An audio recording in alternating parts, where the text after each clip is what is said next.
Hope you had a good break. We are refueled, refreshed. I'm enjoying a nice tangerine lime beverage. And I also ate a potchki, because this is the time to do it. Not that I'm giving up anything, but you know what? I afforded myself a little treat, and I indulged, because it's Mardi Gras. I just didn't get any of the bead necklaces. I know that I think Cold Spark tried to throw me a beaded necklace earlier. It didn't go through the monitor. So Go to Dollar Tree. I'm pretty sure they have them. oh, I bet. Oh boy, I'll be non-Twitch friendly. Give me all those bead necklaces. Right. You gotta show your boobies. That's right. It's cultural. It's artistic. Come off the ground in New Orleans. Yeah. I don't know if you'd want to do that, but all right. Well, it's time to get back to work. No laughing. This is D&D. No fun. No fun allowed. So yeah, you two had left and headed back out. We had Stillwaters was out trying to reconcile how this works. This is a very broad term because Stillwaters is figuring out how to be abroad. And that's one way to put it. And Professor not inaccurate. And Professor Cypher eventually, whatever happened to give you a negative cheese experience is baffling, as you've tried all combinations of the foods that this little halfling was supplying to you off her plate. And eventually, it was time that you actually just needed to get some sleep. Because you had the all-nighter, like you were already entertaining enough, but a little bit of that, you know, endorphin rush from talking about current events and just, you know, spreading the word to people about things. And, you know, you're an academic, and maybe you like to hear yourself speak and profess a little bit here. But, you know, now that the party's over, you do have a full belly yourself, even though there was that sour kind of cheese and the you know, protein, more like poutine, just in the appearance and taste, at least that one time. Yeah, was my tastes after that, of that meal fine? Did the what? I'm sorry? Were the subsequent tastes fine? Oh, yeah, as you're experimenting around, everything seemed fine. You tried them individually, twos, and then you put the three of them together. But it's fine. And it was kind of odd, you know. It doesn't seem to be kind of that like nice thick gravy that the Shadowhar get, because I mean, when you just live in a cold, desolate wasteland to the north, I mean, you need like good, hearty, warm comfort food. But instead, you know, this is like a nicer, kind of a thinner beef gravy, and then of course they use this this yellow cheese instead of like a nice like white curds. So, you know, it was in spirit an attempt. It was a Mesomascan, or more particularly a Mesotopian take on a Shadowhari recipe. But whatever that first bite was, baffling.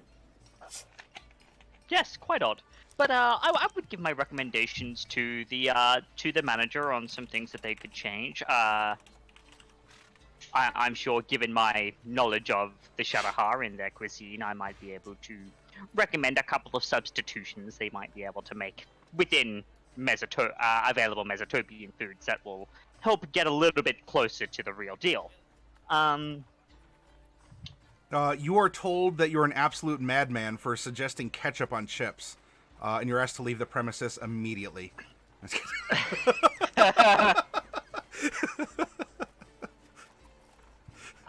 My apologies, that's more of a full fire.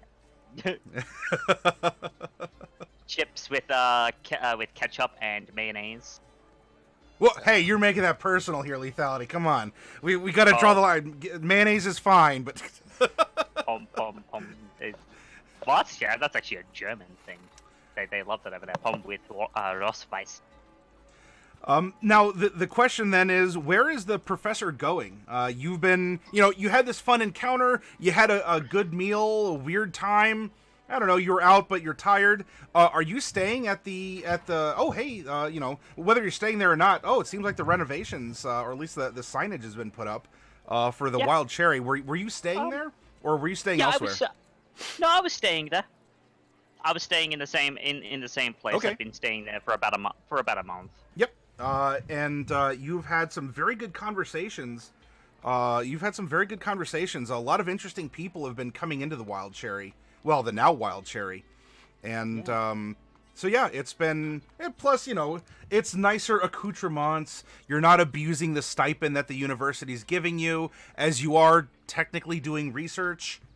So you know, Yes. everyone wins, and you just get, you know, kind of a comfier bed than most. I would have actually sent off a report on some of my findings about a week ago. Which, if the couriers that I sent it through were reliable, they should have been receiving that about now. Just some odd little bits and pieces on the nature of the tower and its propensity for drawing in those of the infernal variety. Yeah, the tieflings are just drawn to that like a moth to a flame. Yeah. And And yes, like a moth to a literal flame, they are the ones. But no, I would have mused on it. Maybe mused on the fact that it might have been infernal in origin itself, and that kind of affinity is what's drawing the tieflings there. But didn't go any deeper than that. Just a bit of musings, bit of speculation, some stuff for further research by people more specialized in those kinds of fields, etc., etc.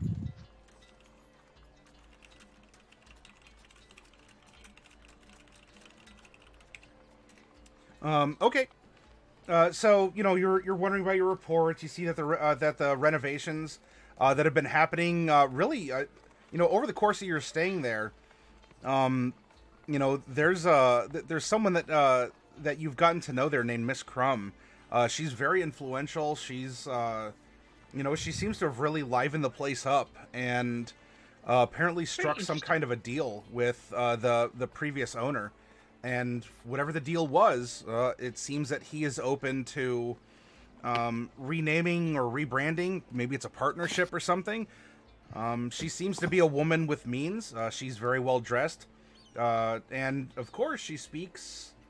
She speaks with well, the Mesotopian tongue with the accent, but you know, no trouble speaking to her in the native language. In fact, you've had many conversations. Interestingly enough, though, while she does, she's always come across to you as, I mean, she carries herself in very fine clothing, but she doesn't seem to have the bearings of nobility or of someone with a proper education, or at least a full education. So she talks. So she looks the part, but doesn't act the part. Well, yeah, she's trying to act the part. She's trying to act the part. As far as honestly, any other Mesomaskin here knows, you know, she carries herself as you know, as someone of you know, as not really a defector, but as someone of import from Shadowhar. That you know, she's trying to create this that, like, she has a reputation, and no one here except, well, I mean, you and a couple people who study that history, you know, kind of have a commoner pretending to be a princess. She's not trying to be royalty per se, but she's not what you would have expected from someone of higher birth in the Shadowhar Empire. But you know what? Maybe it's the effect of the nouveau riche, because there is a lot of money flowing to and from Shadowhar from Mesotopia, and she's never really talked about too much detail personally, but you can still hold some conversations. I mean, she does know some current events that have been going on. She tells you that she came down from Shadowhar, you know, taking the northern sea route. And she's only been here for She's only been here for several months. But she was brought here kind of fresh off the ship, and she wanted to see what this new world was about, and so she wanted to start a business, and has been working really hard to try and grow it. Interesting. Something to keep a little bit of an eye on. But yep, all right. So you go back to your room and you crash, because you certainly need to. All the renovations, like certainly she's been pouring money into the place. Like there's just some really nice, like thick curtains. I mean, you could sleep throughout the entire day and not have any sun shine in on your room. And just some very nice other accoutrements that have been added, including even somewhat to your liking, a little bit of a Shadowhari flair to the decor, and a slowly color changing palette to the stronger black and red that the Empire favors. It's still blended in with the local, with local artistic flair, but at least the colors of the decor have been swapping out. Yep. You want to change it, but you don't want to change it too much. You change it too much, and people start to get a little angry. Yeah. It's understandable. Shadowheart, Mesotopia as a whole had some tense relations for a very long time, so it would make sense that something like this, too drastic a change would be a bit too much of a push. Yeah, but, I'm glad that she's mixing it in, but taking it slow. Yeah, she's been very patient, little bit at a time. She doesn't seem to be in a rush for anything. And things have been in her favor because of that. All right, so you're crashing out for the time being. Now, while you do go to sleep, we cut down to the lobby, and where there is someone else currently. Are there any questions regarding the lobby from the lobbyist in it? I think I'm fine. Okay. Okay. If there were, then you can always pass me a note if needed. Now, we are going to try and get the band back together to a degree here. Mordecai and Casimir, you're trudging out in the rain after having pocketed the smeared note, and you sent the messages out to Stillwaters. Seems like some dress shopping was in order, and you will eventually meet through a process of I guess instead of like Marco Polo, I guess it'd be like Morta Stillwater or something like that, as you're able to glean a couple details and meet Stillwaters, who has several bags of clothes. Successful shopping trip. Don't know. Eventually. I got an eye for these things. Maybe I can help.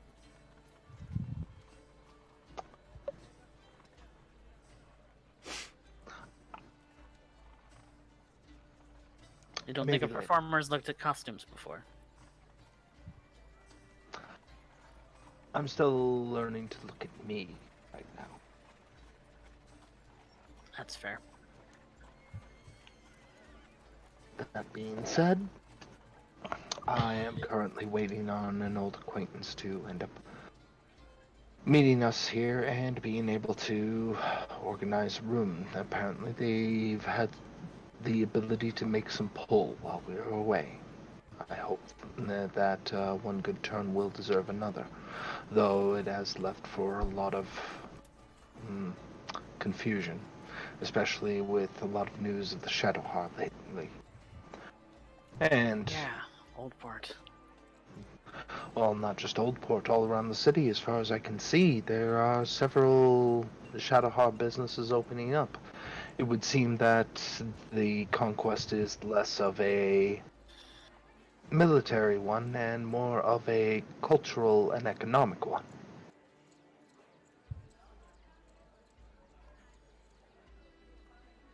It just concerns me. Nothing illegal about it. No, but it's insidious. How so?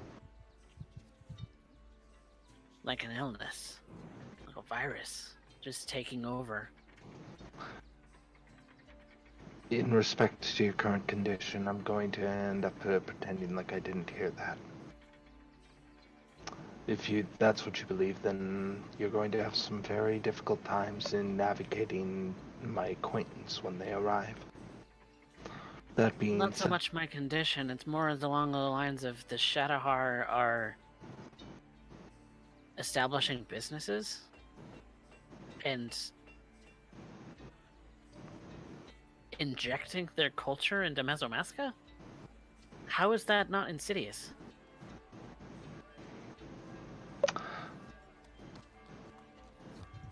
How is erasing our culture not insidious?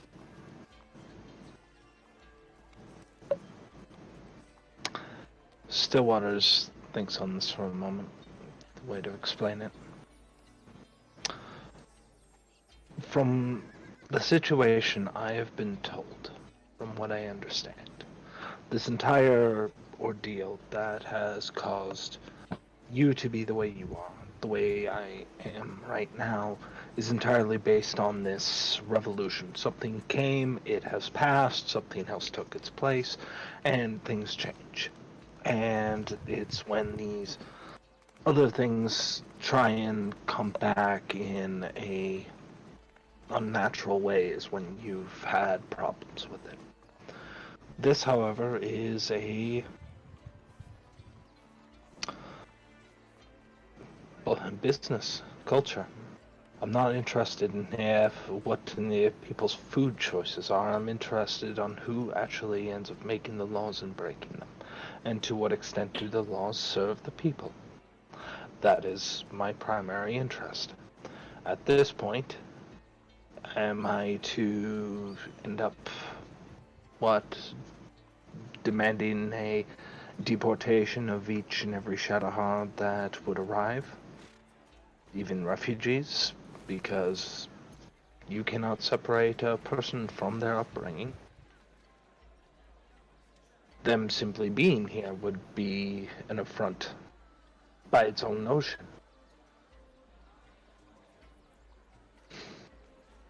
And I'm rather not get into a conversation that would rile you right now. Mordecai, I'm trying to give you space, so much so I've actually stopped referring to you by your last name.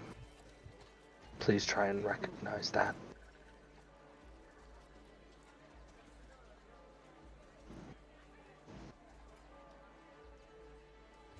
You know, it's weird. Hearing you say, with Jade's voice, that you wouldn't condemn someone for their appearance or their curse, but she did. I wouldn't know. The more you talk about my sister, the more she's a stranger to me.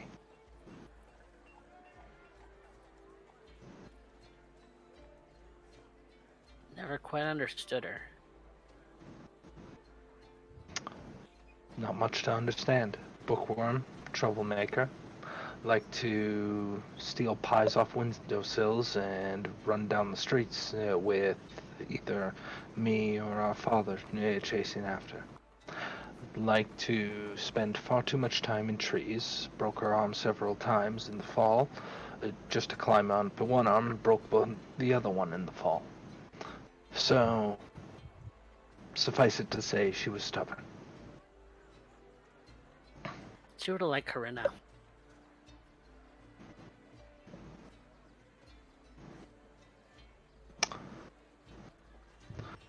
I have a feeling they would have gotten along.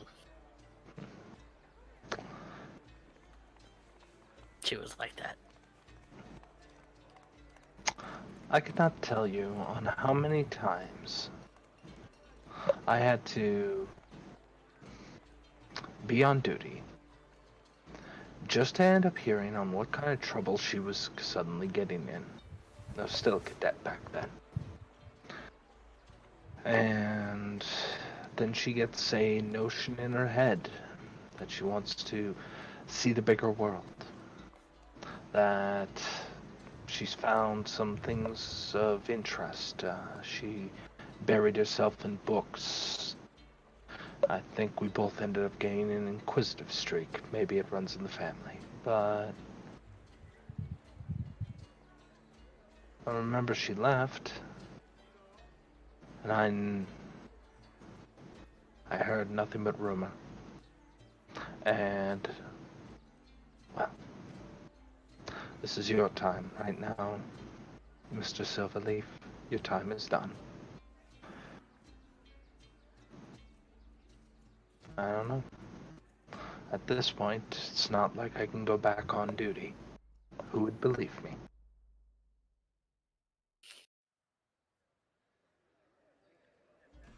It's not like I could go back to good. performing. It's been, what, a year?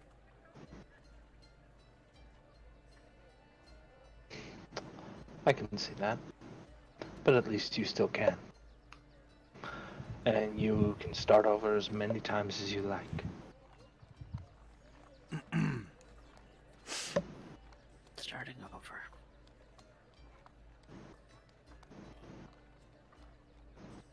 Something, I'm assuming, is trying to get our attention.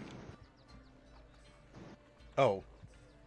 That was me just honestly sniffling and needing to clear my throat. But if you have had your moment, then yes, I can certainly pick up the ball from here.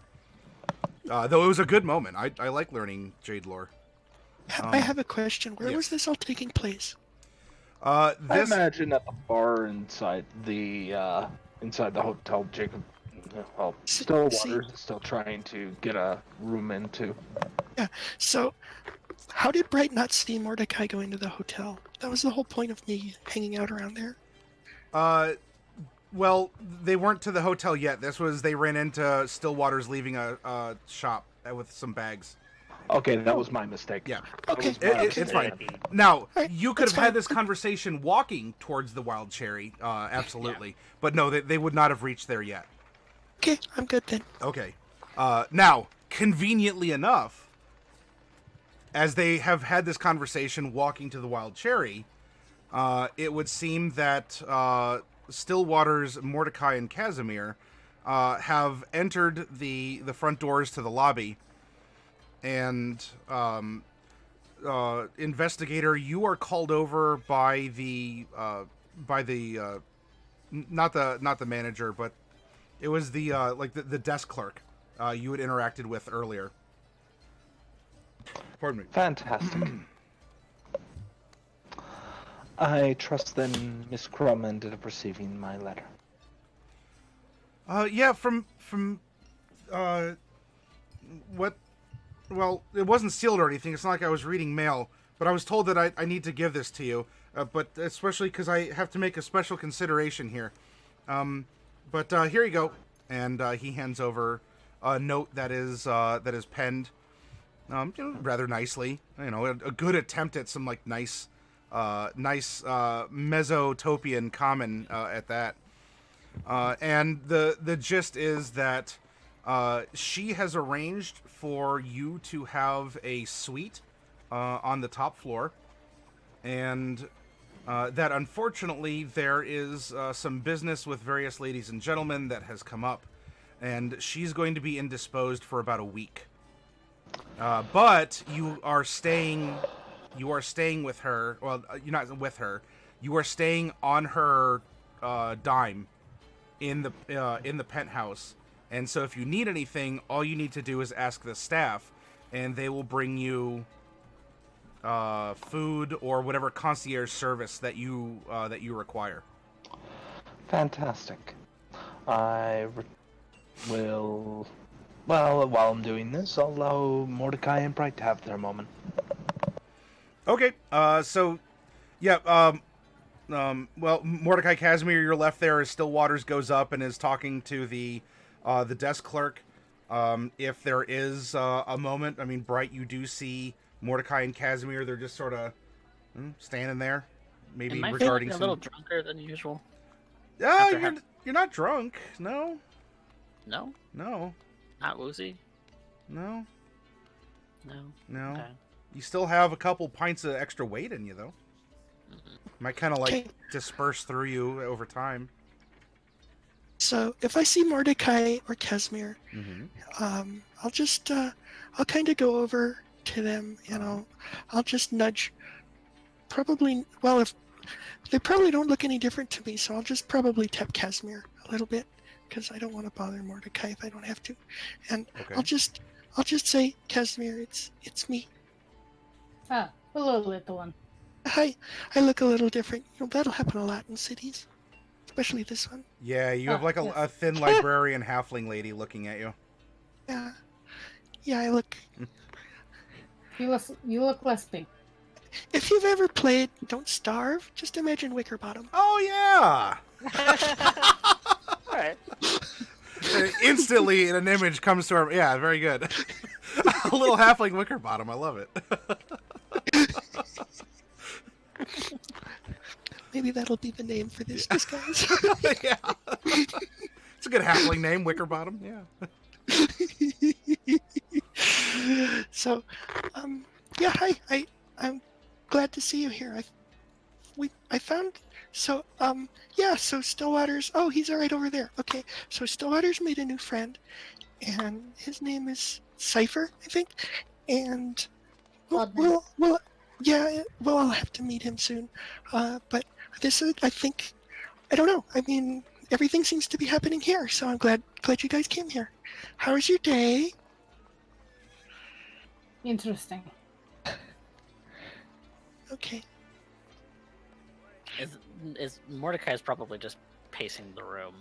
He hasn't really stopped anywhere at this This moment. whole time, Casimir is not even looking at Bright. He's just keeping an eye on Mordecai throughout this conversation. Yeah, I appreciate that. My eyes are down here.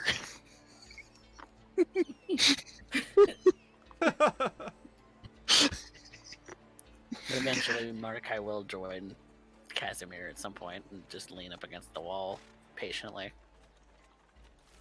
Seems a little out of sorts, but I guess I was expecting that. How's he doing? Not good.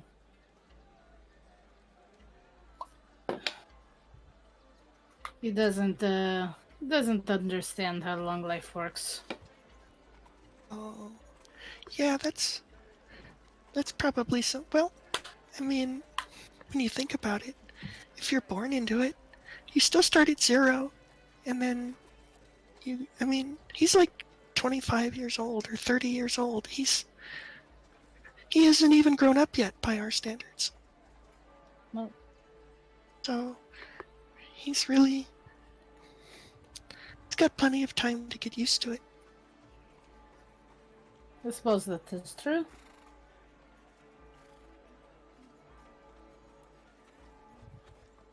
Hey, But for the moment, he is not.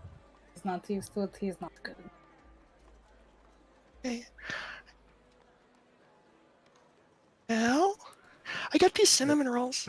You can have a couple of bites. I didn't eat them all. You could offer the cinnamon rolls. Stillwaters, the note has been delivered, and I mean Mordecai just sort of orbiting this place. Mordecai, the lobby has it's very well apportioned, very dark aesthetic though. Kind of nice. I don't know. It feels kind of, I don't know. There's something kind of comfy about it. But yeah. I like it. Just looking around. And then when I see Stillwaters is done, I'll join him and the group. All right. Yeah. So there's a little halfling librarian standing around the group too. Guess she came over to say hi. Hi, it's me. I thought you knew I was me. I'm still me. Okay. Cool. Yeah, good. We got a room? Oh, no, I don't have one. Handled Ha. on the owner's tab. Oh, a free room is the best kind of room. I mean, Well, I since we shouldn't don't have a say whole lot the in the way of owners, but money. well, Miss Quam would be grateful in that regard. Was that on purpose? Quam? It's the proper pronunciation to the best of my ability. Mm-hmm. Wait, who is Miss Quam? Miss Quam would be the individual we ended up here hoisting out of the drink. The one that has your same shared taste. The one that I was supposed to come back here and help out and keep an eye on, but at least they didn't end up going completely off the rails and seem to have done quite well for themselves. Them doing themselves well here has now given us an opportunity to actually have a moment to pull it all back together. I have also invited a Professor Cypher to end up joining us, as they seem to be more caught up on recent events, especially when it comes down to the Shadowhar and their current, well, overtaking of Oldport, which I think was information you all would like to know right away. And on top of that, I need to go through a lot of fabric. Honestly, I'd rather be armor shopping, but unfortunately, holding up the gambeson that Stillwaters is currently wearing, it would appear that the only thing that fits me at this current moment is the stuff I ended up walking in with. So that needs to have been changed. Outside of that, I am going to end up finding a moment of privacy, and likely you're not going to want to see what happens next. Alright. Who is this? A Professor Cypher, okay. Professor Cypher. Stillwaters, if you need any help with those sorts of things, you can always ask me. I think I'm the only one with the knowledge that you might need. Or maybe Miss Crumb could help you too. You might feel more comfortable with her. She won't be approaching anytime soon. Unfortunately, she has business to attend to for the next week or so. I personally, like I said, would like to end up seeing if I can end up wrangling up enough coin to be able to end up getting some form of armor crafted. Preferably something that is a little bit more protective than what has been issued to me. I could probably help you out with that. See this armor I made? And I it could is definitely a help you. and it is a fighting piece, Mr. Arsharsh. But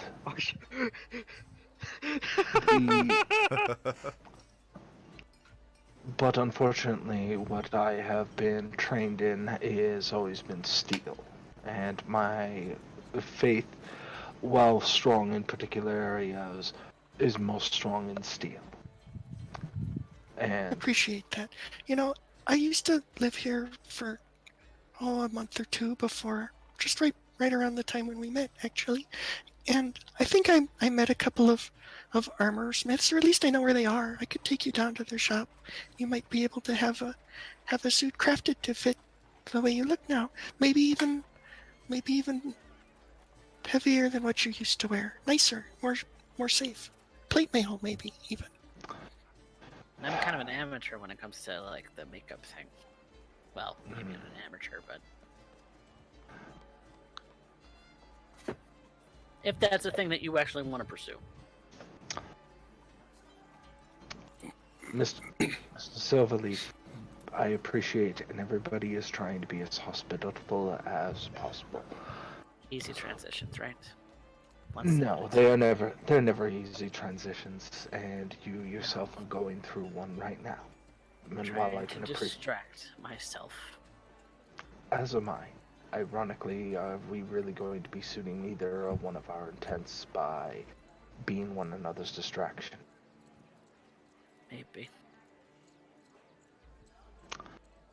Very well. I wasn't aware that the entire group... Was everybody trying to see my sister naked? No! God! That's what this apparently has the whole plot line. Everything leading to this point. From, be- That's- from beyond the grave, while Selene wasn't pursuing it, she wouldn't have minded. And it's No. at that Stillwater's just smiles, looking at Mordecai's awkward face, and I'm pretty sure Bright might have ended up pulling one off. I'm not going to assume, Yeah, but I no. know. I saw her without her clothes once or twice, but I don't think I ever saw her naked. Isn't that the definition of naked, right? I think there might be something lost in translation in Gnomish. It's a gnomish expression. It means, with your guard down. Wow. Well, with the group having, I mean, if you all can at least smile a bit or crack a joke, while things are certainly tense and sad, perhaps they're not as tense and sad, in a long run, which is good news and hopefully can lift some spirits. You have at least a temporary base of operations, as the proprietress of this hotel has given you the penthouse suite for at least a week, as she is apparently away on some business. And this is going to work well because the penthouse suite certainly has room and even some privacy. It has its own. It actually has indoor plumbing, which seems to be a big renovation going on right now. There's some pipes that are being run through this hotel. Some of them, though, aren't. They're not really labeled. Some of them seem to be sanitary, but there's some others that are going through walls that are being torn out that don't really have an express purpose yet. But there's pipes there waiting for something. But still, hey, you all can take a warm bath without having to go to a public bathhouse or just stand out in the rain and have a cold natural one or whatever. If you have business to attend to, you have a private chamber with which you can pour water, which is provided to you, and you can have food brought up to you as well. It is a quasi-pampered life. Unfortunately, there's no free haircuts or like a kind of a Wizard of Oz sort of like salon where you can go get buffed and go around on a horse of a different color carriage sort of a thing. But it's not bad for what it is, especially because it's free. Now, if there's things that you wish to do in the meantime, certainly let me know.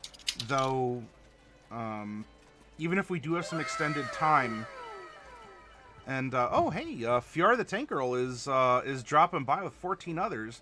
Well, goodness, thank you, Fiora and friends, for coming over. Apparently Nina has spooter issues, and what did the spooter do to you? I look forward to hearing the story, but thank you all very much for the raid and for coming by. What we do need to attend, or at least what Mordecai needs to attend, though the others are certainly welcome to come by. Mordecai, I presume that you would have let the ossuary know that you were staying at the Wild Cherry, and so you would receive a kind of a pamphlet that is going to describe what is going to happen, and if you wanted to be a part of things, then this is how you can interact. Otherwise, she is going to be her bones are going to be laid to rest in the ossuary. And you have a date and time, and we will actually go to said ossuary. What's that? They weren't gonna give me her ashes. You will get those after the ceremony. Okay. There's also some other they're going to have it, and whether or not you participate, you can at least go, and since she has been fully committed, to Ouija's, and she's been installed in the ossuary, any sort of mortal remains that are not necessary for this sort of religious expression and death can be given to you as you're the only one who's that as far as they were able to tell has any sort of claim to her effects, which may be good or it might be sad if they were not able to find or contact other family members. I mean, apparently you were the one that was it. So the day and time arrives, and so I will ask the others. You would have gotten to meet Professor Cypher because he is also have a long-term rental agreement here at the hotel. If you don't want him there, you don't know him or whatnot, you have 2 days to get acquainted. However, I would ask if at least Stillwaters, Bright, and Casimir would like to come out to the ossuary for the final rites. Of course, I'll be there for the final rites, but I have some things to attend to in the intervening time. Okay. Are we going to get long rests? Yes. Okay, because I'm going to have a bunch of spells to recharge, and I'm going to need to Okay. change my spells. Also, I'm going to want to resummon Peggy soon. Okay. And she's not going to be a cricket this time. She's going to be oh no, she's going to be over there. Okay. She's going to be over there. Yeah, she's gonna be over there. She's going to be it's called a palila bird, and it's a kind of a bird that we have back in Ogden. I don't know, I think she'll just enjoy it. She'll enjoy being able to see things from above instead of from always crawling on the walls now. And it's a nice little bird. It's very colorful.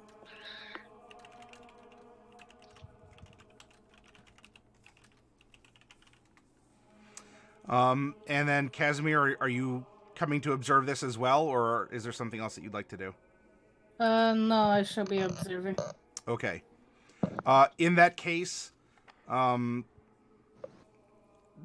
any again? You don't have to. This isn't me as a DM being like, "Come on." Is this appropriate to invite the professor who might interact with you over these days, or would even the professor be interested in such a thing if it was available? Be true to your characters here. I'm not fishing for an answer. I mean, it isn't really my call, but he's not staying with us. And No, you're in the same hotel, so you would have bumped into each other and probably had conversations, but, Yeah. Otherwise, not in the same room, but in the same. and Yeah, I'll be in the shape of Wickerbottom most of the time. Okay. In fact, you can introduce me as Wickerbottom. Sure, okay. So, Professor Cypher, or Cypherius, I'm sorry, you would come to know that they know a halfling who has some horn-rimmed glasses, some tall hair, and very, very stern. Looks very educated. Probably someone you could pick her brain for a while. We could talk about magic. Yeah. I know a few things, and I think that sounds interesting. I'll also be Nistel myself at night to look to be halfling, as long as we're staying here in the town. Okay. Then I guess Mordecai, this would be your call. You have the three who are, I guess, who Selene knew more. If you want to say that you had gotten to know the professor, but what as the closest to friend or husband that she had or family. He's welcome to attend if he wants. That's up to him. I will attend as a point of scientific curiosity. I have never seen the Wijasian final rites, and I think it would be very interesting to learn what it is that goes on. Okay, you could always sit in the back or something and just observe. So Yeah. Just observe. It is certainly the practice of the magics here is different than what is purported to be the more not really even well studied outside of the Shadhar Empire. But there are similarities, and so, this is an opportunity, I guess, for you to at least observe, and go from there. So, all right, we can say that that you're present, if only at a respectful, observant distance for this. So Professionalism is key, after all. Mordecai, you will be drawn to the side. as all of you arrive, the rest of you are going to be taken into a side chapel, more for smaller private gatherings than a large. This wasn't like an officiant of state, so to speak, where they would need the entirety. It can hold several hundred people for a service. You're drawn to the side, and you are shown Selene's bones, and that if you wish for the entirety of her bones are present. If you would like her bones included with the ashes besides the skull, then you can have them as such. But for the ceremony, they would like to keep them. But there are her bones over there. that are laid out, and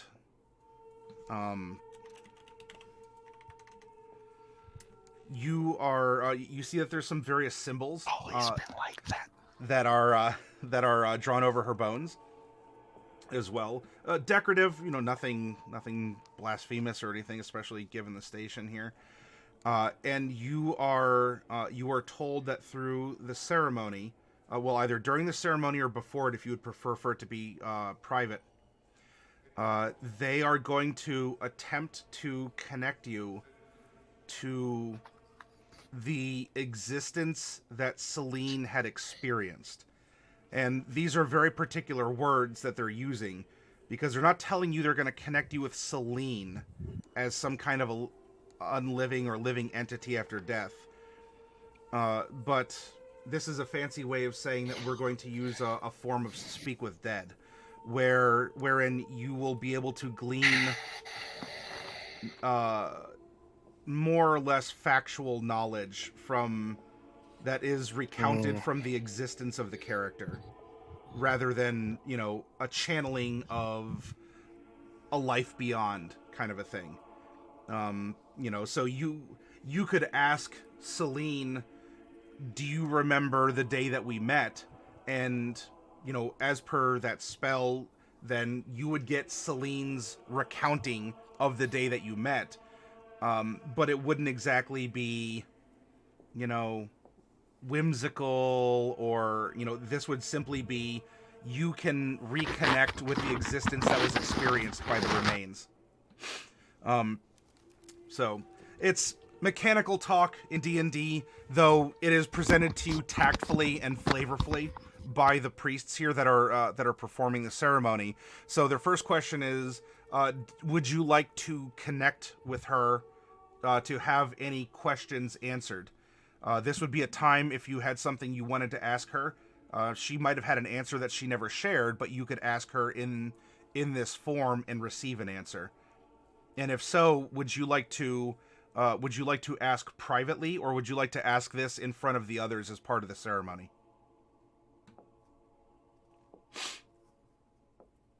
Been trying to think of questions.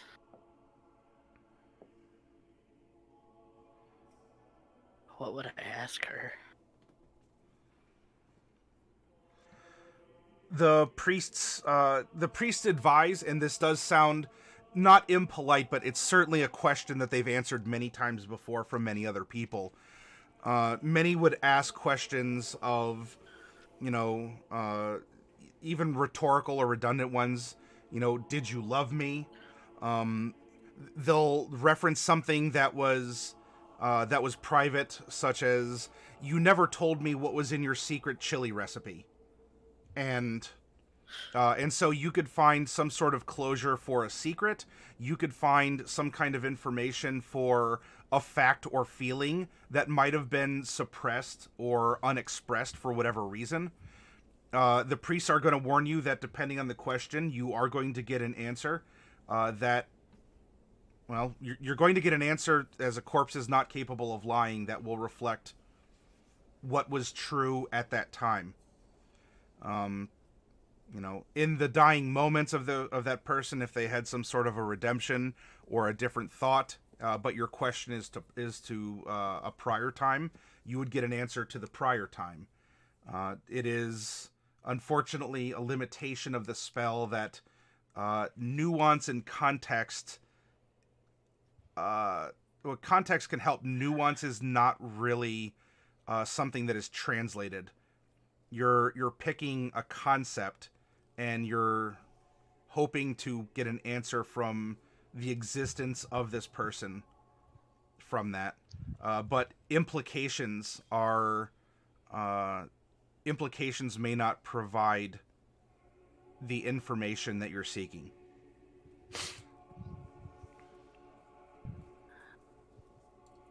Okay.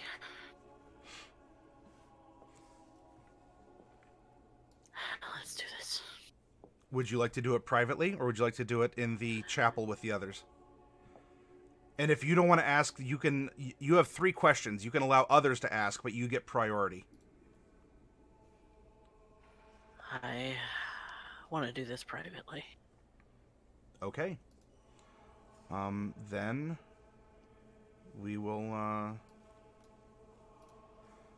so you have her bones laid out, in very ceremonial, other effects are off to the side.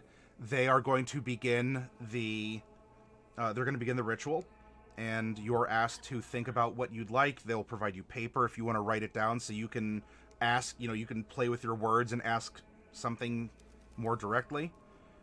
And here we are then. The ritual has concluded. There's some kind of a presence, almost like a static electricity, or almost like what you'd feel before a storm rolls in. It's not static, it's not electricity, but there's definitely just a tangibility to the air here in this chapel as the ritual sets in. And also you'd be informed that the jaw would move and provide the answer. So if you wish to direct it to her skull, then you can do so. But after the ritual is complete, you are given the signal to ask your first question.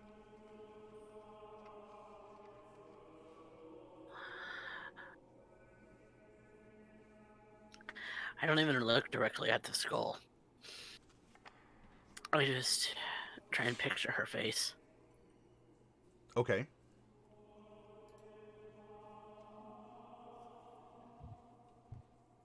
What am I supposed to do without you?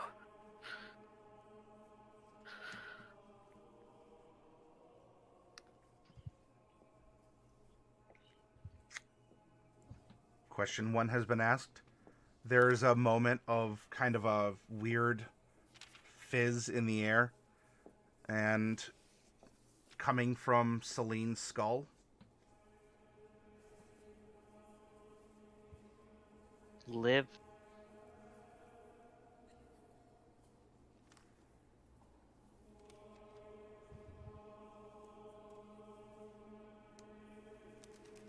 The world does not stop turning.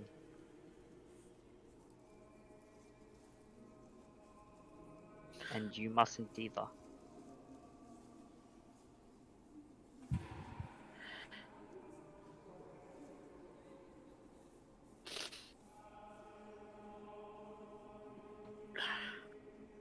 And that kind of, whatever fizziness settles back to just the kind of pressure in the air. And you are prompted when you're ready to ask your second question.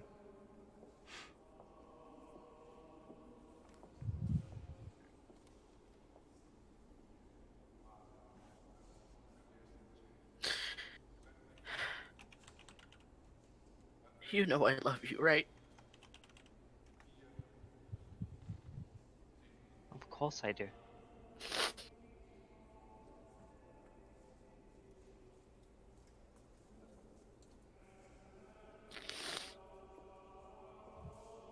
The static builds. Selene's voice comes from her skull. Of course I do.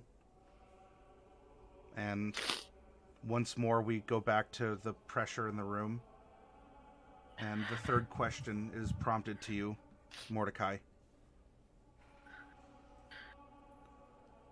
Could she ever forgive me?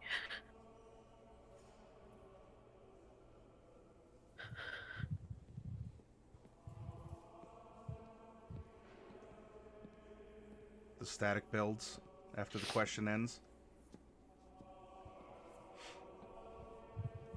There's nothing to be forgiven. Instead, if forgiveness is what you seek,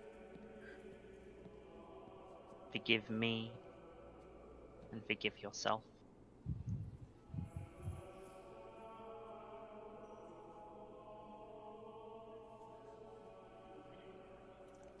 Selene's voice echoes a bit in this room. And while the voices stopped, that kind of static that now accompanies the pressure is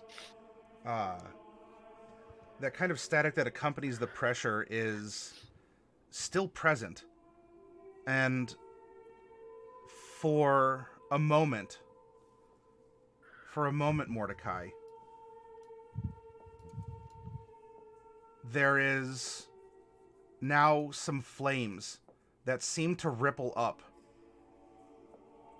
the sides of the chapel, and this has the attending priests look around, and they panic a bit as if there is a fire. They rush over and they start to try and tend to it, leaving you next to her bones. And the pressure's still there. There's still a static. Some blue flames wisp and arc along these the ceremonial bones and the other art that's here. And you look down, and Selene's skull face appears different in some way, and there may be something else.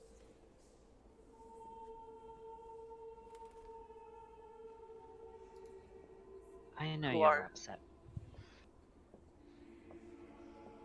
But this isn't goodbye, Mordecai. Selene?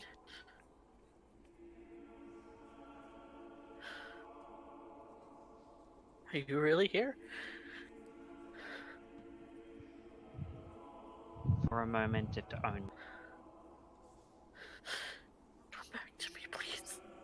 I can't. Mordecai. I love you. Take the book. Finish what I started. Give my I'm not sword that still smart. waters. For he was a better man than I, a better woman than I, a better person than I. And finish what needs to be done. You remember what he said, right? The creature that gave us so much trouble, that there were others. What others? I forget the terms he used, but the others like him. They must die, Mordecai.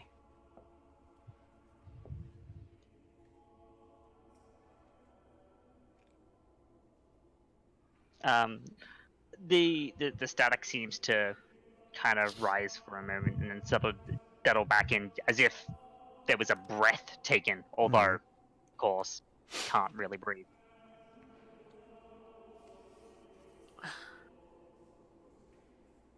Finish what we started. I can't do it without you. You're going to have to. I love you. The pressure's And we'll dissipating. meet again. And that we'll meet again will kind of echo off as that's it. The flames around you are extinguished, and the attending priests come back. We're very sorry, because you're over here grieving, sobbing over the bones. We're very sorry. We're not sure what happened, but there's no threat. There's no fire, no damage. We'll have to investigate what happened. Are you well, sir? Are you well? Yes, I'm alright. Very well. Let's continue then. And while there was this blue fire and stuff, nothing is burnt. It is as it was. But you're now tended to, and you are then guided back out to the open part of the chapel, not kind of the private, behind the scenes room. And the rest of you out here see Mordecai is brought out by a celebrant, though he looks really kind of frazzled, like a little bit of just seems to be looking around, a little unsure. I mean, certainly has guided other people to sit down and is trying to comfort them, but all of you just sense a weird kind of what's he looking around for? Selene's remains are wheeled out, and over the course of about an hour, there are various invocations of Ouijas and of, just certain practices, certain prayers. And as a part of this as well, you all were informed that as a part of the celebration, Mordecai, her husband, was allowed to ask questions. And while the body may not answer anything that you all have to say, you all are welcome before we install her into our ossuary and return her effects and remains to Mordecai. If any of you would like to say things either to each other or to her remains. And at that point then, I guess we'll start with the left and move to the right here. Casimir, you are invited up if you wish to say anything at all, or if you want to go and at least provide a gesture like, yeah, walk up and nod and sit back down. Would you like to do anything in this ceremony, Casimir? Casimir will walk up, take a look at the bones, and just quietly say, I'll do what I can for him. Okay. And then walk back. Okay, so a quiet comment to Selene's remains. Okay. Mm-hmm. Okay. Just out of curiosity, which language did you say that in? Elvish. Okay. All right. Then Investigator Stillwaters, you're invited up next as another guest of the deceased. If you have anything to say to the others and or to Selene, who's resting there. Stillwaters approaches and gets very close to the skull, almost brow to brow, as though to look into those hollowed sockets. Leans in and starts speaking in a strange language, Sylvan, in fact. If I'm to be honest, Selene, I hated you from the moment I met you. I hated absolutely everything about you. From the way you doted on individuals to your perpetual need to browbeat everyone around you. I hated the fact that you ended up making false promises. I hated the fact you could never deliver on them. And I think I hate you most of all for what you left behind. But at the very least, know this. I hate you. I've always hated you. But I don't blame you.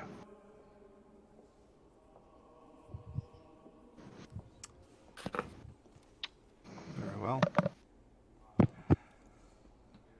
At this point, Bright is invited to step up. A discreet decorative stool will be provided to you, should you need it to address Selene or the others that are here. That's very thoughtful of them. Selene, I don't hate you, but I blame you. You...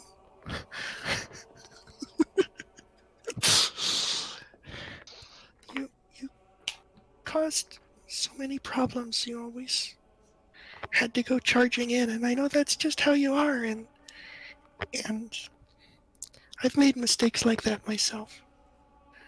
And it's kind of funny because, I mean, you're the priestess of death. Why is it you lying there? And I don't even know. I mean, I assume you can hear what we're all saying.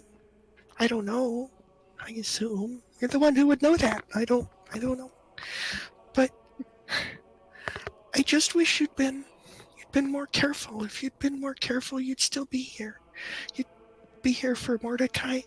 You'd be here for us. We're gonna need you for what's to come. We didn't really need you as much, to be honest, for Orlan's, but for Shadowhar and the vampires and everything that's happening, we're gonna need you more than ever. And instead, you're just gonna be here hanging from a wall, and that's not really gonna do very much, probably. So, I don't know. I guess I'm sad that you're gone, and it's gonna be harder without you. But don't think I'm letting you off the hook. I'll be coming back to talk to you again later. You'll see. Okay, that's all. Oh, and I said that all in Elvish too. Okay. You get down from the provided step stool, and finally, while you are an invited guest, everyone who's present is welcome to speak. If our good Professor Cypherius, if only as an observant of this, not knowing too much, or at least not what wouldn't have been brought up in conversation over the couple days that you run into each other at the hotel, would the professor like to participate in this, or simply sit back and let things continue? He will come up to say something. He will actually come up and say something. And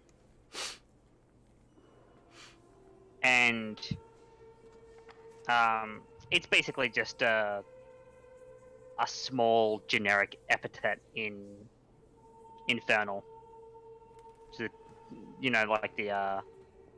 like the niceties, the courtesy kind of deal. Because he didn't know her, so he doesn't speak anything personally, but he says something in a respectful gesture. Okay. Infernal's absolutely a welcome language here too. I mean, as much as we see skulls and thigh bones, there are tiefling tails that adorn this place. There's, and for those who are born with hooved feet, you see those instead of just normal foot bones and such. So, all right, the professor comes up, and while it is, it's not disrespectful. It is, it is kind of a standard.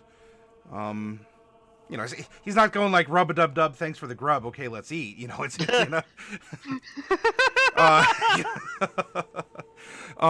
but yeah, so he gives a very, clinically respectful infernal invocation, and steps down.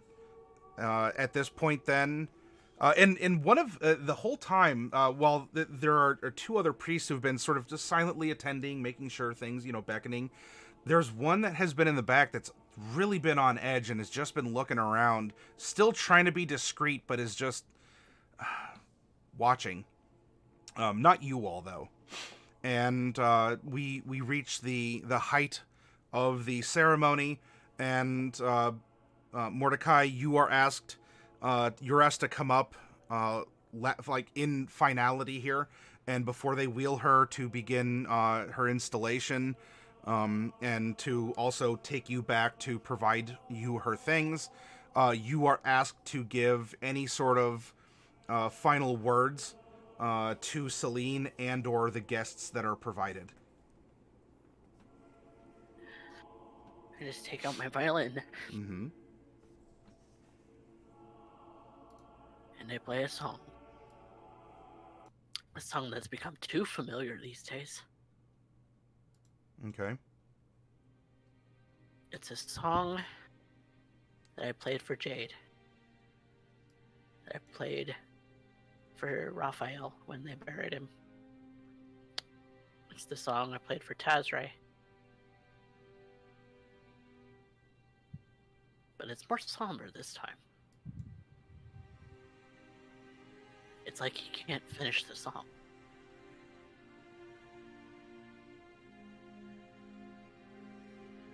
And in the middle of it, he just falls to his knees.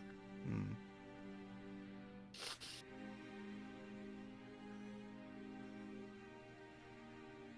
He doesn't want to say goodbye. A song makes it permanent. A song makes it real.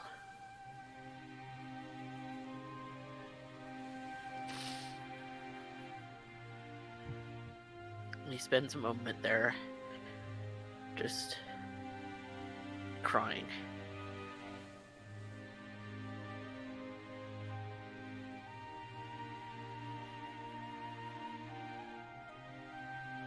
But after a few moments, collects himself and starts to play again.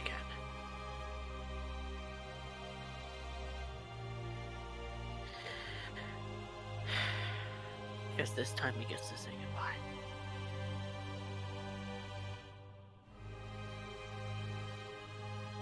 And he finishes the song. Yes.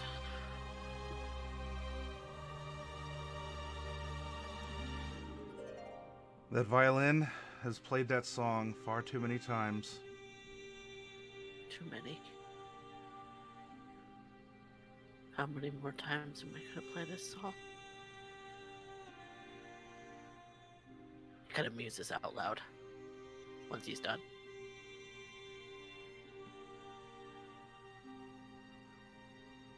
How many more times? It's difficult once you're visited by the specter of death to not see it hang around others. Little Bright, even this innocent guest who came out for respect.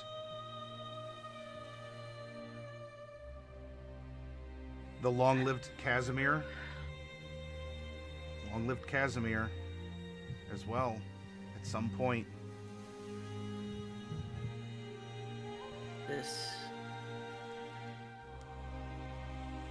immortal existence is accursed. Because I will have to play that song so many more times. While everyone else leaves.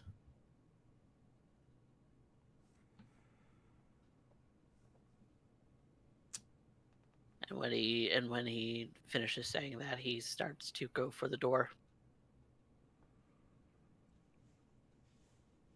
The door to go back to the chamber beyond, or are you leaving? Like, you want to leave this place? I'm leaving this room if somebody doesn't want to stop him. The priests are not going to stop you. They're going to do what they're going to do. They know where you stay as well, so they've seen all kinds of mourning and things that have happened. So Mordecai is making for the door to leave this chapel, the side chapel in the ossuary. Do you all wish to let Mordecai go? Of course. All right. Yeah, I'm gonna let him go. The professor sitting in the back would have been the final guard then, as Mordecai passes out the exit in the rear. And you make your way out into the Mask of Horns, which is bustling, noisy, but callous to what just has happened, as this was such an intensely personal thing for you. Mordecai, as you are alone as far as you know, you're outside. You, in this fit or in this state, have a bit of a glow about you. Your skin almost appears like motes of light are rising off of it as the light that is streaking through is hitting you, causing that kind of... It's always been a weird in uncomfort, kind of a discomfort in uncomfort. But there you are in the sun. This effect is wafting off of you. Are you staying? Are you running? Are you, Mordecai? He's going back to the wild cherry.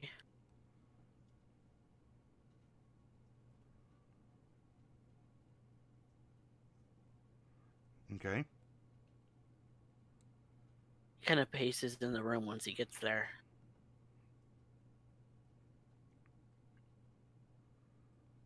He doesn't know what to do with himself.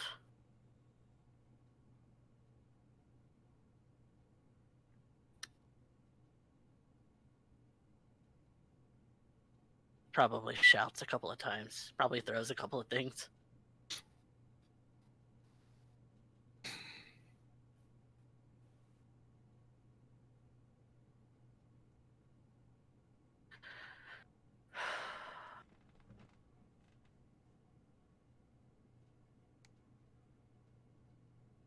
He starts to pack his things. Mm-hmm.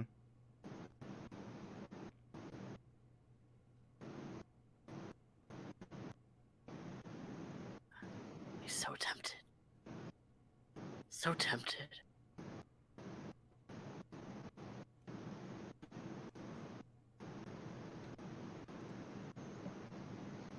So tempted to just leave.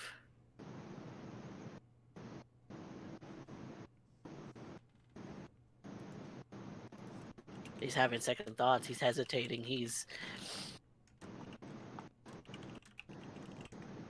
not sure.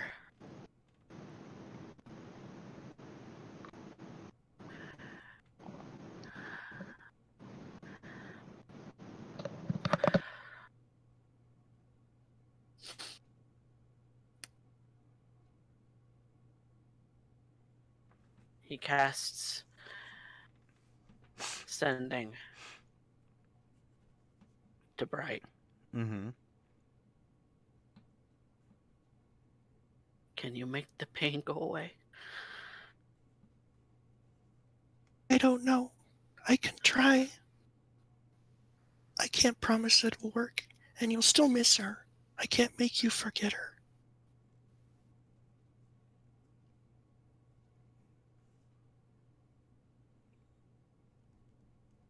Cast Sending back. Lucky I prepared that. Okay. How much time do you want me to spend on it? The more time we spend, the better I could make it.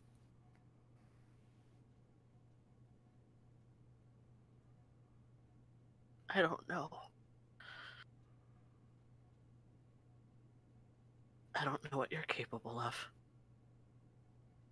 Been so scared to talk to you about that kind of thing.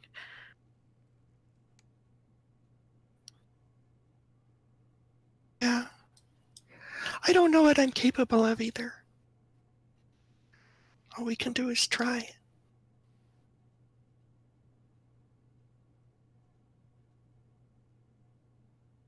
I'm at the Wild Cherry. I've got my things packed. Come stop me, please.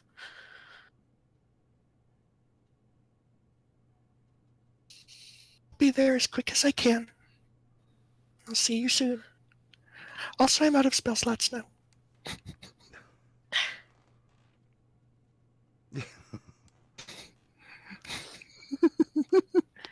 Even if it's over, we'll say some gnomish abbreviation, put a couple apostrophes in there, and somehow turn that into a contraction. It's probably a set phrase in the language somewhere. So, Bright, you were kind of murfling to yourself a little bit, having this back and forth. For the others, the professor after the ceremony had gotten up, kind of, he not dusted off, but kind of righted himself, and he was there. He observed and participated. Probably gave a very curt thank you for allowing you to witness a ceremony like this, and was going to take a stroll back to the hotel. For the investigator and for Casimir, I guess Bright is going to hop up and also pardon herself, or I was gonna tell you guys some stories about Selene, but maybe I can tell you those later. I have to go help Mordecai. He needs my help. Well, whatever he needs.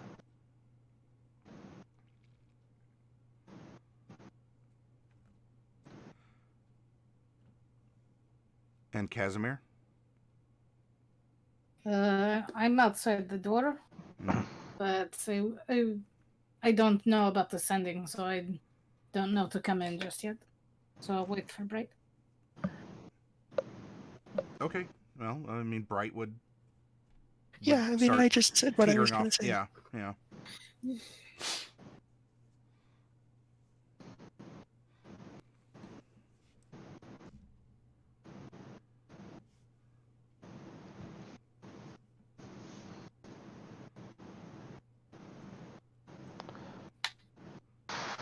Then I guess the others are on standby. Bright is going to go and are you Bright, are you trying to get there with all due haste? Are you I don't know. Yeah, I mean, Mordecai seemed like he was kind of in a bad space, so I'm gonna, you know, I'm not gonna use magic to do it Oh, because I I was didn't just going to ask prepare if you're going to like prepare fly out of fly. there or something. Yeah. No, I don't. I don't have fly handy. I Okay. didn't expect to need fly at the funeral, but you never know. This is Dungeons and Dragons. Of course you need fly at a funeral. All right. Well, I mean, so I mean, the last funeral that Selene went to, you um, didn't fly. Yeah, it's very foolish of me. Obviously, you need fly at a funeral, but I didn't prepare it, yeah. so I'm gonna have to walk. Okay.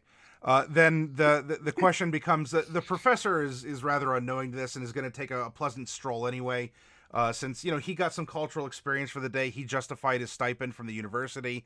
Bright is getting out of there, so this would simply be for Stillwaters and Casimir. Do you want to give Mordecai time because he ran out of there. He was ugly crying. Do you want to give him time to recoup, or are you wanting to pursue him? Oh, Casimir's already at the door to the hotel. He left straight after Mordecai. Yeah, Oh I shoot! followed. Did I miss that? Yeah, I put Oh, I I'm put it sorry. in text because we didn't want to. Oh, gotcha. I'm sorry. Yep. yeah. Yes, Um, I've been outside the door, but I didn't hear about the sending, so I don't know. Settings. Okay. Don't know what's going on inside the door. Okay, sure. So Casimir would have made himself scarce, kind of slipping out after Mordecai. But you're not making yourself known. You're not like shouting after Mordecai, like Mordecai, stop or anything like that, right? Yeah. Okay. All right. So Casimir's creeping outside. I guess then Stillwaters, you're the last one in the pew. Selene's remains have been carted away, and it is just you in this beautiful, if not, well, macabre place.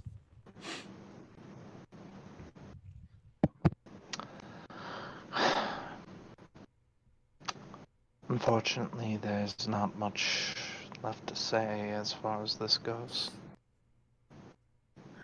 It's more a matter of time on Mordecai's part. I take my leave best I can. It's best not to see them let them know that you're crumbling, that you're barely hanging on to it. What they need is someone who shows a bit of strength. At the very least, Casimir can remain a certain degree of detachment, even if he has the best intentions. Mordecai is an individual who is very predicated on emotion. Stillwaters has done everything to try and be objective. And yet, when Stillwaters looks upon the remains of Selene, meaning every word, not blaming Selene for Stillwater's current condition, instead wondering, questioning. There's something that was earlier said that Stillwater's meant for Mordecai, but maybe it applies just as much to them. New beginnings. Looking at Jade's hands. Still waters wonders. What name should I use now?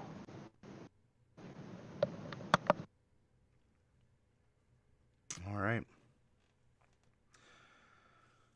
Well, then I believe what we're going to do, as it is almost 3 a.m. here, we can go into our conclusion in this moment of Casimir outside the suite at the Wild Cherry.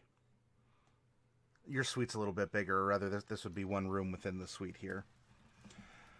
Bright on her way to see if she can talk down Mordecai from running, or I'm sure there's all kinds of other things that are going through Mordecai's mind right now. We have our dear Professor Cypherius, who experienced a cultural ritual or performance. Yes. Somber. Life and death happens. And you're on your casual way back. And It's not exceptionally casual. He's not at a that, but the way he walks with purpose. Because when he gets back to the hotel, he is going to go up to that suite because Mordecai said something during the ceremony. He posed a rhetorical question, one that needs an answer. And he feels that he is in the position to give that answer. On your way, Professor, since you have kept up on, some current events and things that are happening around the city, as you do walk past the tower that has always been on, well, not always, but has been on fire since it's been on fire, has the wall around it, and it seems like they've made interesting progress. One of the large pipes that has been sitting in a pile in this staging area at the base, it looks like there's some ropes and some other leverage, and they're actually getting to install it. It's going into the wall. There seems to be a team out there, some coordination, a lot of carts, and it looks like they're beginning to install some kind of pipes or plumbing to it. And there's a lot of lookers on, and the usual cries of move along, and especially the tieflings, who just sort of watch and almost have to be politely kind of shoved away before they shake their heads and continue.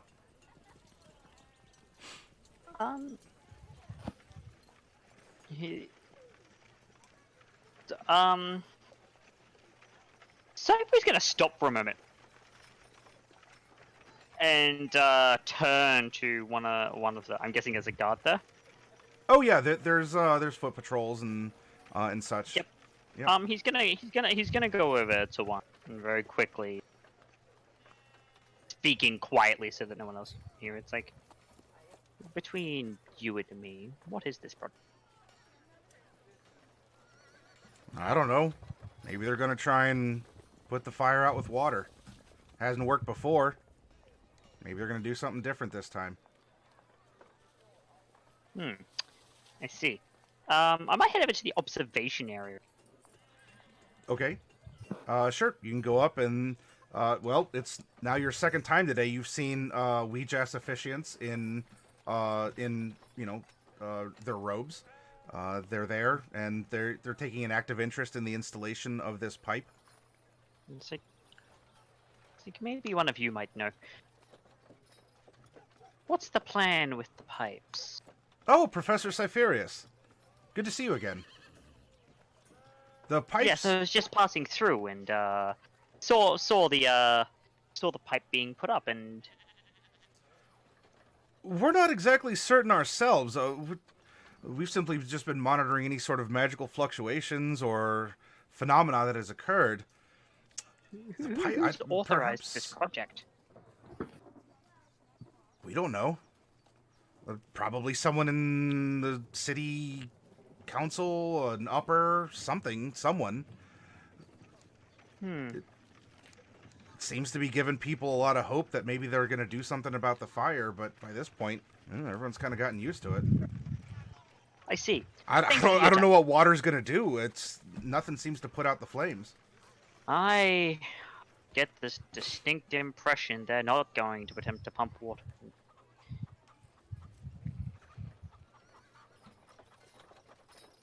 What they are going to do, I don't know. But something tells me they're not going to try and reinvent the wheel, so to say. But thank you for your time. I have some errands that I need to run. And with that, he'll leave the observation area and head back towards the hotel. Okay. Again, with that purposeful walking, because he's gonna make sure to answer Mordecai's question. All right. And then you will eventually reach there. Now Casimir's already there. Though if Casimir's not going to make a first move, it would end up being Bright. But what I would like to do is to save this kind of interaction for either next session, or if you want to do this in side roleplay, to have an exchange in text format as well. Since we are going to find out what is going to happen with Mordecai and proceed forward with the way that the world is and the way that you all are, and wonder together what it's all becoming. So thank you all for another great session. I very much I loved it. I'm happy for your time and your passion in this. Just to clarify, Lethality, there's no gathering of nerds tonight? No regular stream tonight, although, just as a little aside between,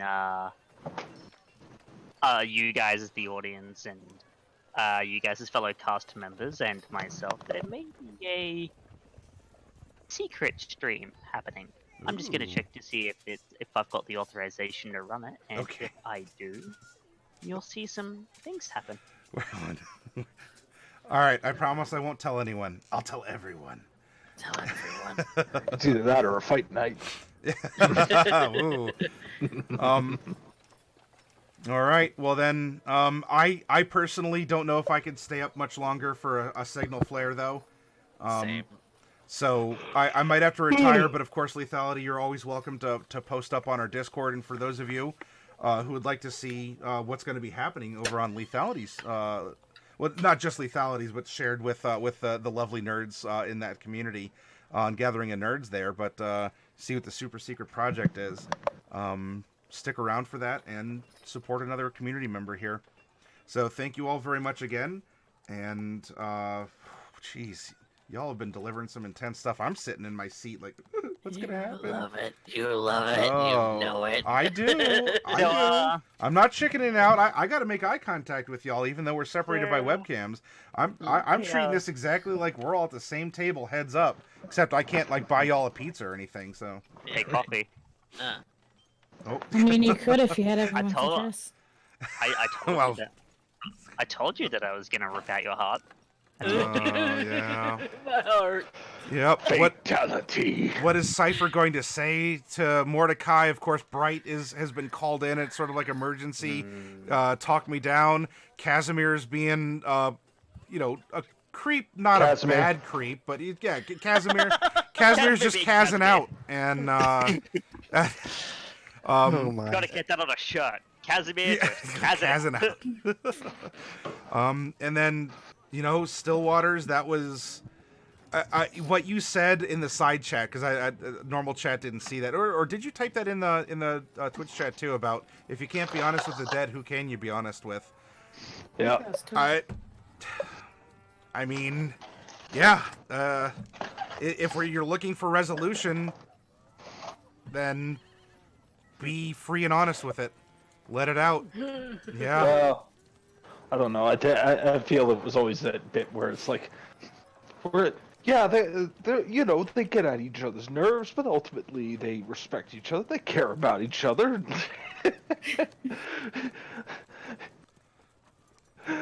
No, we need to put a final nail in that coffin. Yeah. Yeah. But Apt words. I loved it. Yeah. Yeah. I loved that genuinely. Like, I think it sums up perfectly what Selene's what their relationship was like. Both Jacob's words, Stillwater's words to Selene, Selene's dead body, and Selene's words to Mordecai regarding Stillwater. Yeah, it was all pretty good. I liked it a lot. Yes. I love those moments. I Hardest think part is Go ahead. Stillwater's going to be surprised once if Mordecai follows through with her wish and presents her sunblade to Stillwater. maybe. So I have a question for Matty, and you don't Okay. necessarily have to answer it, but maybe you make me roll an Arcana or something. But Sure. does Bright have the ability to reach Selene with contact other plane?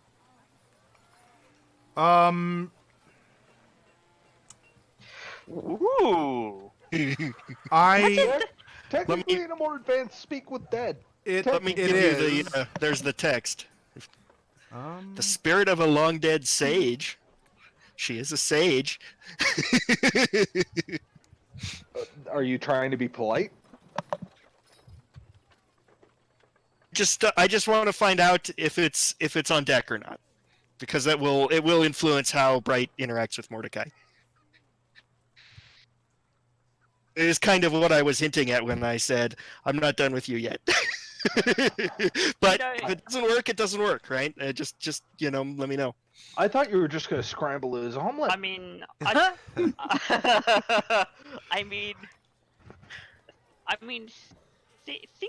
thinking of it, just as an out of character note to you, Matty,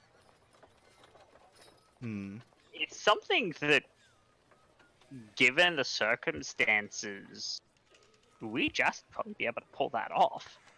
Yeah, I mean, I know that Lethality did say, hey, maybe Selene could be venerated, or be Yes. promoted to a saint or something. I didn't really see that happen at the funeral, Correct. but I don't know the relationship that Selene has with Weejas, or with, and whether, because obviously Weejas knows things that the priests don't, right? So yeah, maybe that relationship goes deeper than they perhaps were aware. while Selene may not necessarily be the target for the spell, you may be able to pick up anyone else out there who might be listening. So it would be worth a try. But I cannot promise specifically that this would end up being like a long distance speak with dead instead of a local call. Right. But because she's in that in between state, she's not become a saint or equivalent. She hasn't been canonized. Certainly, an odd, if you want to call it like a miracle of sorts, occurred where the room kind of caught on blue fire during this speak with dead seance prior to the final words that you all had. But sometimes if you use a spell to reach out into the darkness, something else might reach back. What's the worst that can happen? Yeah.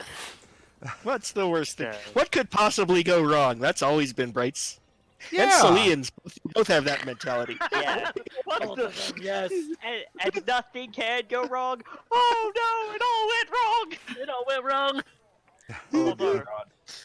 So, just But as yes, a- we can just a out of note- character.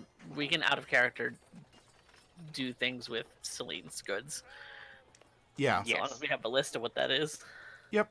Yeah, I can give that to you guys. And that would be stuff that we probably would have attended to in the intervening couple of days, right? Because we had a lot of just horsing around time. Yeah. Yeah, there's some things that over 3 days, again, I'm not going to have the city explode on you all. It's 3 days to, do busy work or to actually just like rest and sleep and enjoy a hot bath or to do some things like that. Though I am, since we have closure on Selene, and for everyone out there watching, by the way, this is very constructive, like, table talk, which is, hey, do this in your games and at your table too. It's okay to talk in meta terms, even after we just finished an intense RP session. I do want to guide you all in some way for some kind of a downtime. It doesn't have to be like half a year. It doesn't have to be like you're going to be a dwarf making your life's work over a hot forge where I'm going to need 100 billion rolls to craft this master sword or anything like that. But I would like some time where you're just doing something that could, in the overarching, be adventuring, but it doesn't have to be a dungeon crawl together. It doesn't have to be... Like, I want you all to breathe, and I want you all to just find something... Like, find yourselves, find your level, go after new spells. Again, this is going to be time that we're going to talk about leveling up. We're going to talk about getting new equipment for you. If you just want to stay in town and pick lint out of your belly button, you can do that, as long as you just tell me that's what you want to do. If you want to, I don't know, make clothes or make money, you want to go on a bender, you want to just go carouse. For all of you out there, Needs to find a hairstylist. Yeah. For all of you out there, if you look in the Dungeon Master's Guide or Xanathar's Guide to Everything, there's a lot of good examples. And of course, too, some things might happen along the way that are spicy good, or, you know, you might find that someone is seeing what you're doing and you're starting to get followed around. Because life is an adventure, even if you're already on one. And we'll see what happens regarding that. So are we getting levels, or because I know you had mentioned that, but I don't know if it's happening yet. It will once I know what you all are doing, because I'm on the fence about something, but I wanna know how I can like work it in and present it. Though I am what I'm gonna do is, because there was some fickle god tokens in your all's favor. And even if I think I had 2 that were given in my favor, you outnumber me in this case. So even if I didn't want to give up the goods, I'm going to, since they hadn't been redeemed, and I want the people who redeemed them to know that they had an impact here. Especially through Bright's calligraphy ability. Bright would have been able to examine your smeared napkin.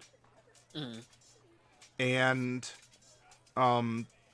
it would have been a symbol of resembling the wild cherry with like a check mark next to it. And then the other is kind of a poorly drawn stick figure, kind of leaning forward with some kind of like 8th grade humor, kind of like boobs drawn on it, like holding a tankard up. And that's the common symbol for the franchise that is all around Mesotopia of the Tumbled Wench, and that has a skull face next to it, and that is what Bright is able to decipher through her calligraphy from your smeared napkin. Oh no! Okay. Oh no! Yeah, I don't know that I understand the implication of it. What? I mean, it's just a guy holding a beer. Is there like a stick figure? Is there more to it than that, or? It seems to indicate Tumbled Wench has a skull next to it, and the Wild Cherry has a big check mark next to it. They want to make the downfall of the Tumbled Wench and replace it with the Wild Cherry. Yeah, that seems like the. They want to. It seems like that guy's plan. Oh no! That guy's Appropriate, since you know, Casimir strikes me as a cherry picker myself. As a note, during that intervening few days, as Professor Cypher would have gotten to have some chats with the rest of the party, his first time showing up, especially to Stillwaters, he would carry himself with a bit more of a serious disposition. You can see that when you were talking to him to begin with, and as everyone else got to know, rather chill. Knowledgeable, but relatively chill. But when he shows up the first time after Stillwaters, you gave him that napkin with the word Shonyaruth on it. He would show up with a serious look on his face, and he'd say, "I think, investigator, you have some explaining to do." Dun dun dun. Dun dun dun. Look forward to that one. Because yeah, no, you don't just go, oh yeah, I'm just gonna name drop this thing. And No, thus no. explains Not the just someone meta knowledge you would know about Shadowruth. Ha! There you go. It's one of those things where you needed a plot hook to get in the game, right? You need a yeah, reason to show up, right? And you've shown you are a man who investigates and tries to figure out mysteries. Being an investigator, I know all I need to drop is one clue, and you're gonna follow that breadcrumb trail wherever it goes. Hook, Which line, and suits us sinker. just fine. You better believe. You better believe that Hook, that's what's line, gonna be and happening. That- sinker. This is just me working with you to get you into the game. Get you into Oh, the yeah. party, really. Well, oh, yeah, no, Stillwaters is on I- the Crumb Trail. Oh, I 100% get that, but with a name drop like that, and with some things that I've discussed with Matty, the professor is going to be like, Well, there's some things here, which we'll find out Researching- next session or through Yep. Sidearm. researching, investigating all of this. Even if you just give me a goal, like I'm not gonna have you artificially fill whatever. I want you to fill 11 days of downtime. Let me know what is I'll give you a timetable. what you're looking to do, and we'll carry it forward. But I want this to be kind of just a breathing space as we're gonna shift gears again in the story before re-engaging them and continuing to drive forward. Mordecai's going to be spending a lot of time composing in Celine's book, composing songs for spells, and researching what she's got in there as far as what he could find useful. And Also, he can look at anatomical and not so anatomical illustrations of his own butt. Always useful. probably also fill it with sketches and things because he's a person. Well, Yeah, provide me the question is- lists of that, and then because there are things that I will take cues from, and there are other things that, well, I will react to, but I want you all to get to do first dibs in what your character would want to pursue. You have that space. Tell me what you're going after. I may not be able to guarantee it depending on what it is, but we can at least get clues or support or a direction, and then we'll re-engage and go from there. But I'm gonna we can still table talk. I want to get the broadcast. We're gonna go and raid Torpid Network. They raided us a while back ago. We had a little back and forth, and unfortunately I hadn't been able to raid them. And unfortunately, Lethality, unless you all are like, are you ready to go up or On that one, it'll be a bit of a you guys will see okay.